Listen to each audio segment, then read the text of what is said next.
Hello बच्चों, let's read the question. A block of mass 500 kg is suspended by a wire of length 70 cm. The area of cross section of wire is 10 mm square. When the load is removed, the wire contracts by 0.5 cm. The Young modulus of the material of the wire will be, here we have given 4 options. Now to answer this question, first we will discuss here the key concept, and here the key concept will be modulus of elasticity. तो जब हम बात करते हैं modulus of elasticity की, it states के हमारे पास यहाँ पे अगर हम किसी भी मटेरियल की डायमेंशन में चेंज करते हैं, तो जब हम एक्सटर्नल फोर्स को रिमूव कर देते हैं तो मटेरियल के अंदर अपनी ओरिजिनल पोजीशन में आने की टेंडेंसी को हम यहाँ पे इलास्टिसिटी का नाम देते हैं. एंड यहाँ पे अगर हम यंग मॉडुलस ऑफ इलास्टिसिटी की बात करते हैं तो ये हमारे पास लॉन्गिट्यूडनल स्ट्रेन को रिप्रेजेंट करता है, which is given as stress that is force per unit area divided by longitudinal strain that is change in length divided by original length. Question के अकॉर्डिंग हमारे पास यहाँ पे एक ब्लॉक दे रखा है जिसका जो मास है ये 500 kg के बराबर दे रखा है और हमने इसको एक वायर के साथ यहाँ पे सस्पेंड किया. तो इस पे सबसे पहले इसका जो वेट है mg ये एक्ट करेगा, यही इसका जो फोर्स है उसकी वैल्यू होगी. इसकी जो लेंथ है ये हमारे पास 70 सेंटीमीटर के बराबर है, विच विल बी गिवन है 70 इंटू 10⁻² मीटर.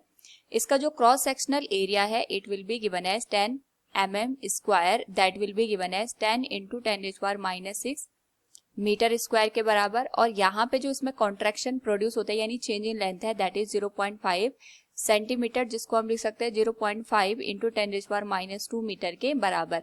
हमें यहाँ पे यंग मॉडुलस की वैल्यू को कैलकुलेट करना है, which will be given as force per unit area divided by longitudinal strain del L by L. Force यहाँ पे इसके वेट के बराबर काम कर रहा है दैट इज mg. m यहाँ पे 500 है, g का वैल्यू 10 मीटर पर सेकेंड स्क्वायर हम ले लेंगे, divided by cross sectional area will be 10 into 10⁻6 divided by change in length को अगर हम रिप्रेजेंट करें it will B 0.5 into 10⁻² and original length will be 70 centimetre that is 70 into 10⁻² के बराबर. सिमिलर टर्म यहाँ पे कैंसिल हो जाएंगे. तो y की जो वैल्यू है इसको हम यहाँ पे लिख सकते हैं 500 इंटू 70 इंटू 10⁻7 डिवाइडेड बाई 5 के बराबर and it will be given as 100.